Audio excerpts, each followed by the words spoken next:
Bismillahirrahmanirrahim. Assalamualaikum warahmatullahi wabarakatuh. Salam diberi, pembuka bicara buat hadirin dan rakan semua. Peristiwa perletakan Hajarul Aswad tajuk cerita moga menjadi teladan buat kita semua. Tahukah rakan-rakan apakah Hajarul Aswad itu? Menurut sejarah, Hajarul Aswad adalah sebuah batu yang diturunkan oleh Allah dari langit ke atas Jabal Qubais. Ia merupakan sebiji permata putih, lebih putih dari salji, tetapi lama-kelamaan menjadi hitam sebab disentuh oleh orang-orang musyrik.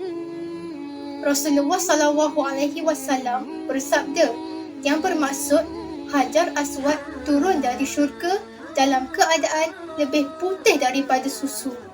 Lalu, dosa-dosa Bani Adamlah yang membuatnya hitam. Hadis riwayat At-Tirmizi. Adapun Hajarul Aswad ini terletak di sudut selatan sebelah kiri pintu Kaabah. Ketinggiannya 1.10 meter dari permukaan tanah. Ia tertanam di dinding Kaabah. Banjir besar melanda Mekah.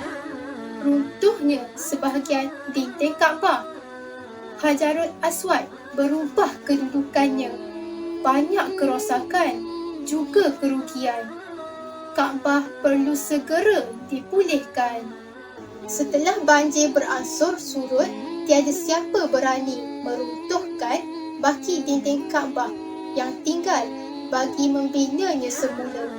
Hanya Al-Walid bin Mughirah, ketua suku Makhzum, yang berani melakukannya seorang diri. Beliau meruntuhkan bahagian dinding Kaabah antara Hajarul Aswad dan Run Yamani. Melihat tidak ada kejadian buruk yang menimpa Al-Walid, datanglah orang Quraisy beramai-ramai bekerja membina Kaabah.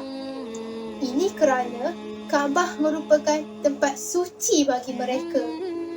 Nabi Muhammad SAW juga turut serta membaiki Kaabah dan persekitarannya. Pada masa itu, baginda berumur 35 tahun dan belum dilantik menjadi Rasul. Bergotong royong membina Kaabah di antara kabilah yang sering bertelagah. Setelah siap Kaabah dibangunkan, timbul pula satu masalah.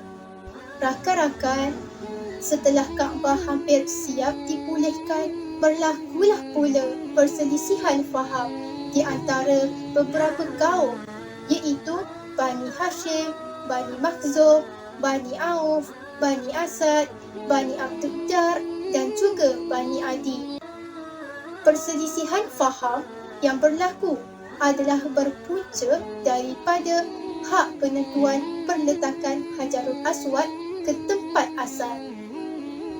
Keenam-enam kabilah tersebut bertelagah untuk memilih buat siapakah yang layak untuk meletakkan Hajarul Aswad itu. Masing-masing mahukan ketua daripada kabilah mereka dipilih untuk meletakkan Hajarul Aswad tersebut. Pertelingkahan berlarutan selama beberapa hari tanpa penyelesaian, hingga ada yang menghunus pedang, bersumpah untuk berjuang menuntut apa yang disangka sebagai hak mereka. Perang antara puak seolah-olah akan meletus bila-bila masa sahaja. Ketua-ketua mereka segera berbincang mencari jalan penyelesaian. Aku cadangkan supaya kita pilih seseorang. Orang itu akan memilih suku mana yang layak untuk meletakkan Hajarul Aswad. Cadang Huzaifah. Bagus cadangan itu. Tapi kita hendak pilih siapa? Tanya seorang ketua suku. Apa susah? Kita pilih sahajalah salah seorang daripada kita. Mana boleh? Tingkah Huzaifah. Kalau kita pilih daripada kalangan kita, tentulah tidak adil. Apa kata kalau kita suruh orang lain? Pagi esok, sesiapa yang pertama memasuki Kaabah, dialah yang akan memilih suku mana yang layak untuk meletakkan Hajarul Aswad, cadang Huzaifah. Cadangan Huzaifah tadi itu dipersetujui oleh semua yang ada di situ. Keesokan harinya, ketua-ketua kaum itu bersembunyi untuk melihat siapakah yang mula-mula memasuki Kaabah. Pagi yang hening menerjah Mekah. Sunyi sepi sekitar Kaabah. Datangnya pemuda yang adil dan bijaksana menuju ke Kaabah, tujuan utama. Itu macam Muhammad, kata seorang ketua suku. Ya, benar. Nampaknya kita bertuah kerana orang yang kita nantikan adalah orang yang boleh kita percayai, sahut yang lain. Kemudian mereka mendapatkan Rasulullah dan mengadu masalah mereka.